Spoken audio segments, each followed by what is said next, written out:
So, Bhabya, it's like this that when the Pakistani government started speaking to the Tehreek-e-Taliban Pakistan about the ceasefire and about how they can join the national mainstream, uh, what happened was that the Pakistanis were not told, the Parliament of Pakistan was not told. Imran Khan is not very fond of discussing stuff in the Parliament because he thinks that apart from himself, everybody else is a thief, everybody else is a dacoit, and they need not be spoken to, even the Parliament. So he sort of ignores the Parliament.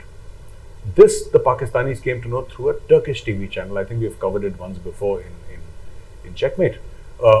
So when the people came to know, there was a lot of dissonance within Pakistan that, we are coming to hear of it, this very path-breaking thing, if at all, we are talking to the Tehreek-e-Taliban Pakistan through a foreign TV channel. But that is how Imran Khan is. Anyway, now what happened was that there are only some small little cells of Tehreek-e-Taliban Pakistan inside Pakistan. Their leadership is actually inside Afghanistan. Right? So this geographical context has to be understood. The Tehreek-e-Taliban Pakistan, their leadership, as we speak today, exists inside Afghanistan and not inside Pakistan. The lower level functionaries, the terrorists who carry out these small little attacks, lone wolf attacks, they are, inside Pakistan. So what happened was that over a period of time, they said that we need peace with Tehreek-e-Taliban Pakistan because that is what is holding back the progress of Pakistan. This is what Imran Khan felt. However, what is it that the Tehreek-e-Taliban Pakistan want? What is their agenda? Why are they fighting the Pakistan state? Number one, these are mostly Pakistani Pashtuns. So it's not like they're a foreign power who are fighting inside Pakistan. No. These Tehreek-e-Taliban Pakistan terrorists are Pakistani and they are Pashtuns, right? Belonging to the tribal areas, the Northwest Frontier Province, which is now called Khyber Pakhtunkhwa. And what they want is, they do not believe in the constitution of Pakistan. Alright?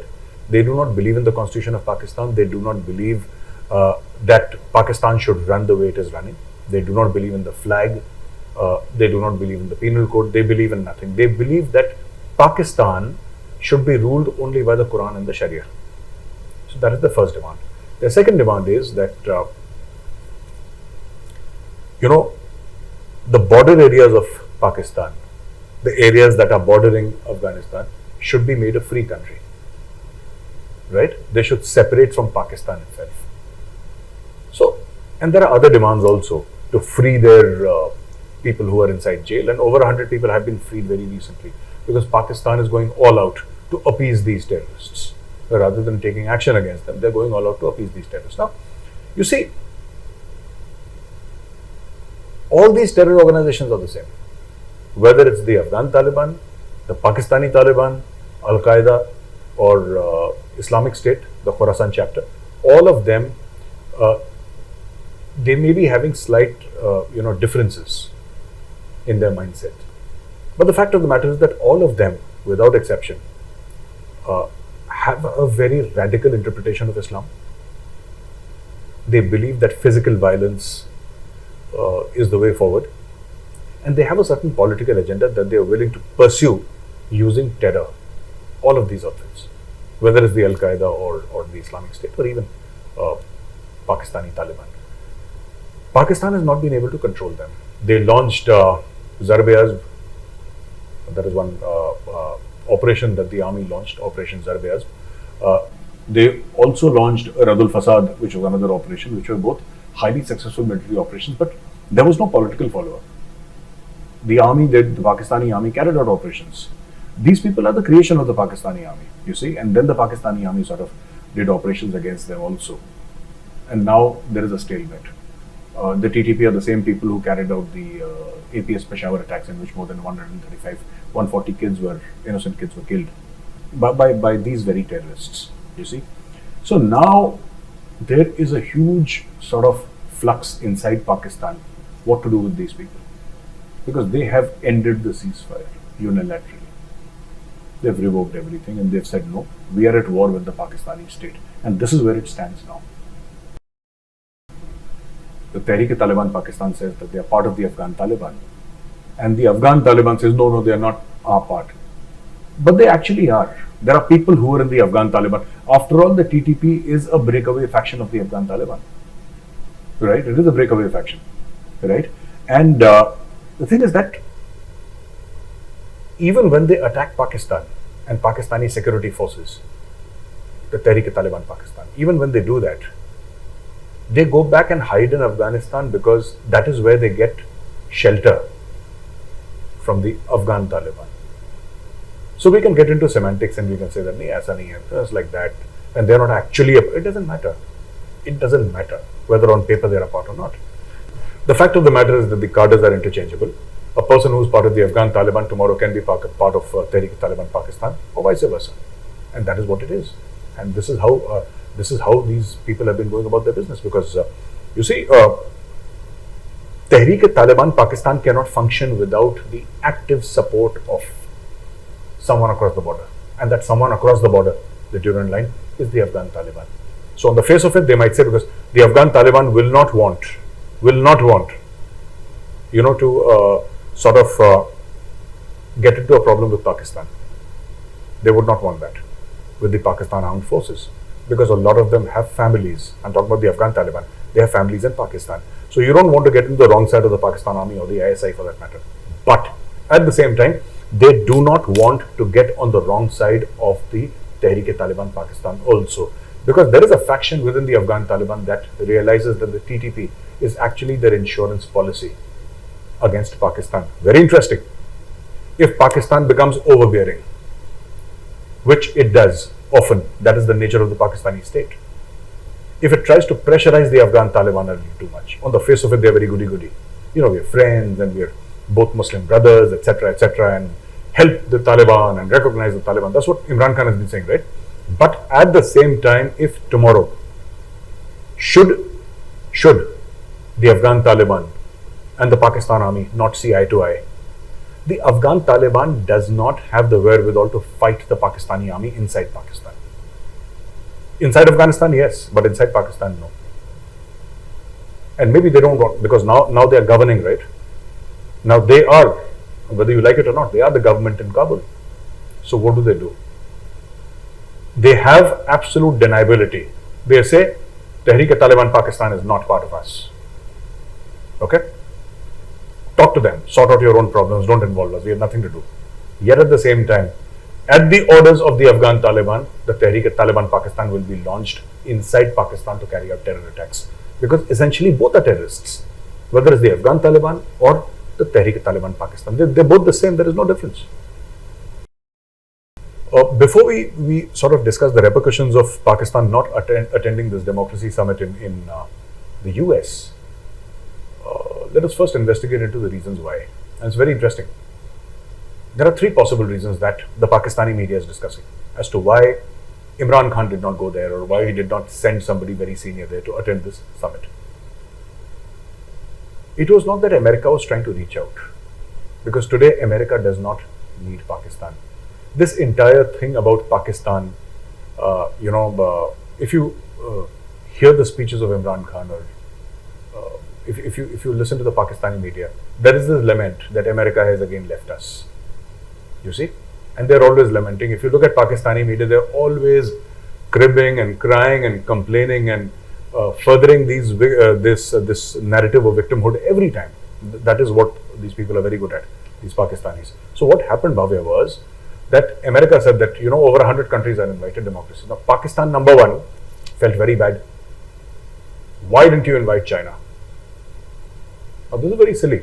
I mean, if I have to invite somebody at my home, all right, for a function or for a meeting or whatever, I choose who the guests will be.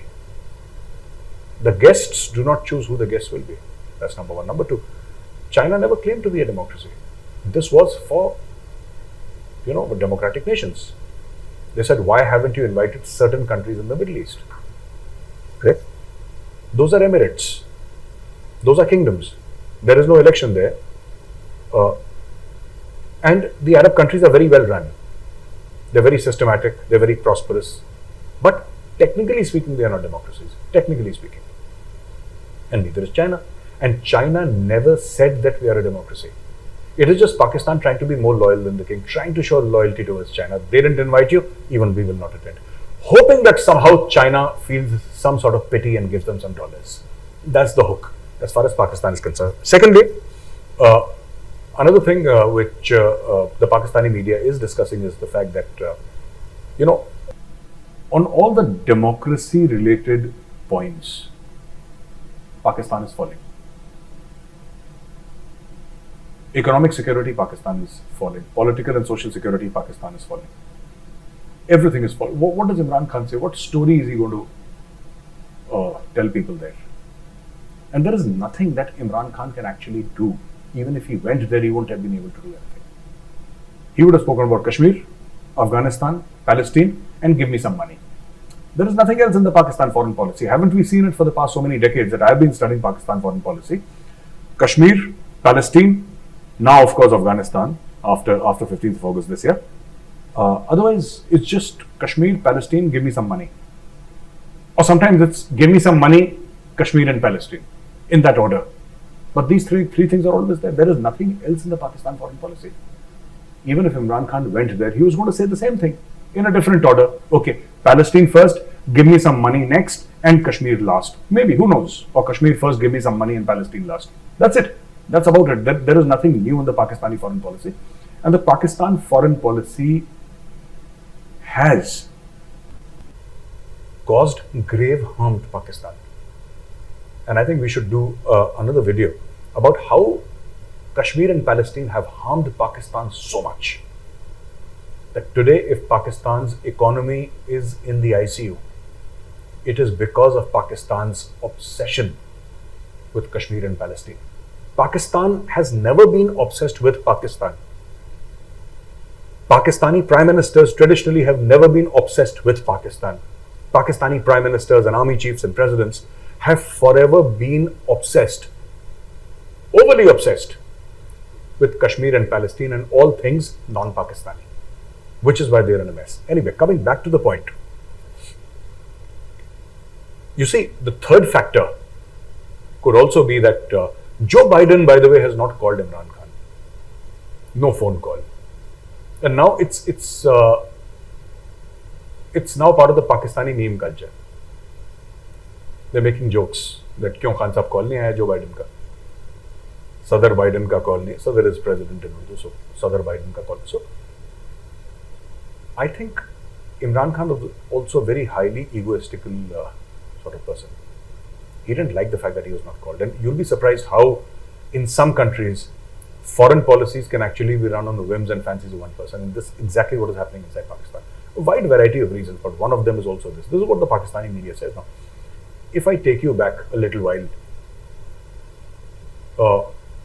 2010, 2011, 12, 13, 14, and even before that, before Prime Minister Narendra Modi became the Prime Minister of India, the Americans and the British and a few other countries, they refused to give him a visa. They refused to give Prime Minister Modi a visa to visit America or other countries. There were a few countries that not given him a visa. But what happened when he became Prime Minister? When Narendra Modi ji became Prime Minister in 2014, what did he do? He said, okay, I'm the Prime Minister of India now. Let bygones be bygones. Doesn't matter. He could have also become egoistical and said that, no, I will not go. You did not give me a visa, now I'm not going to go. But he did not do that. He chose not to do that because he knew that that would be detrimental to India's interests. That is the difference between Imran Khan and Narendra Modi.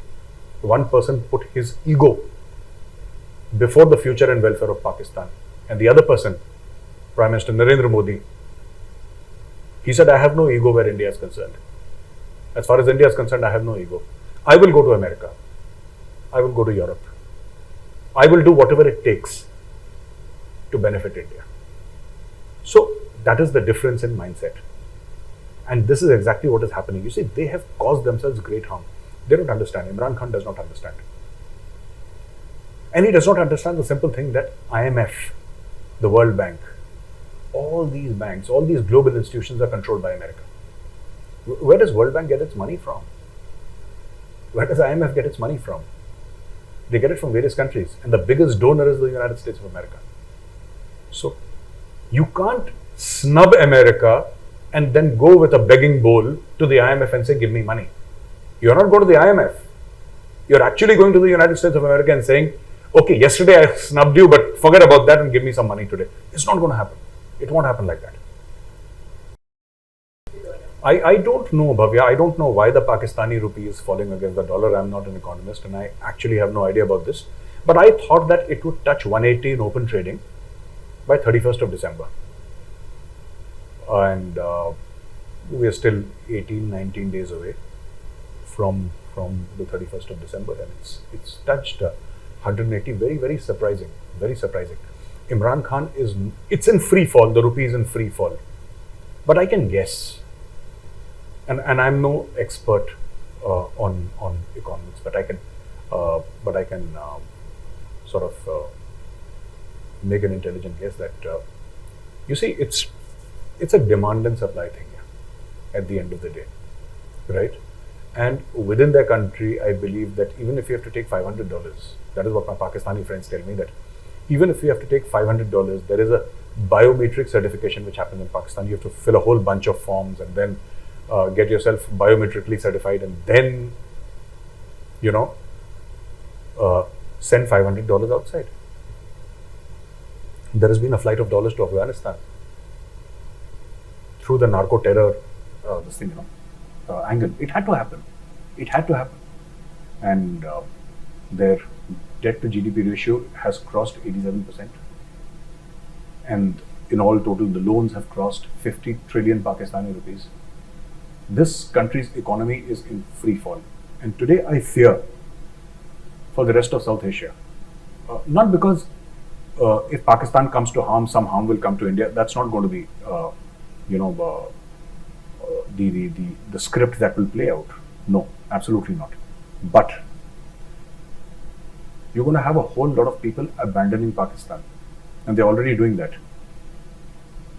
You saw what happened after 15th of August. You saw all the Afghans at the airport trying to cross over into Iran through the hills, knocking at Torkham Gate, trying to enter Pakistan. If the dollar continues like this, and this is not me saying it, this is the Pakistani media, I'm quoting Pakistani media sources. It's open, it's available. They say that हमारा मुल्क खाना जंगी की ओर जा रहा है. खाना जंगी is civil war, गृह युद्ध in Hindi. Our nation is fast moving towards civil war because Imran Khan is unable to stop price rise. Right? He's unable to stop the rise of the dollar against the Pakistani rupee or the free fall of the Pakistani rupee. The law and order situation is very bad. People are not investing in Pakistan. Their exports are down. And today, the overseas Pakistanis, which is the core constituency that supports Pakistan Tehreek-e-Insaf and also Imran Khan, Prime Minister Imran Khan, they say that today we have to send twice as much money to Pakistan. Because see, the way it happens is, somebody was sending, let's say, $1,000 a month to Pakistan. With the inflation and the spiraling inflation in Pakistan, the $1,000 a month does not buy you the stuff that it could buy earlier. So now the very same people, their dollar remains the dollar, whatever it is, or their pound remains the pound. But the rupee is in free fall, the Pakistani rupee. So a person, let's say I was sending money to Pakistan as a Pakistani, for example. I was sending money to, let's say, a relative in Lahore, or Islamabad, or Karachi, or Hyderabad, Sindh, for that matter. Today, that person cannot live on $1,000 a month because the price of petrol has gone up, price of electricity has gone up. The price of a lot of things, even in India, have gone up. But in Pakistan, the problem is that the prices have gone up and the earnings have gone down. You understand? If something Bhavya goes up and your earnings also go up and you have more disposable income, the pinch that you feel is lessened because you have more disposable income. In Pakistan, it's falling because there's nothing happening in Pakistan. There is no investment. CPAC has almost stopped. So very dire days. I wish the best for them. I hope that Imran Khan comes out of this. He must have heard of the echo chamber. I call it Imran Khan's ego chamber, where one man's ego is running the country, and this is terrible for the country. There are people who are saying that not just 180, they're saying 200 PKR to a dollar. That's going to be terrifying, and it's not very far away. If Imran Khan does not do something drastic and immediate over a course of a few months, it could well touch 200 rupees to a dollar, and that will be, a calamity for Pakistan.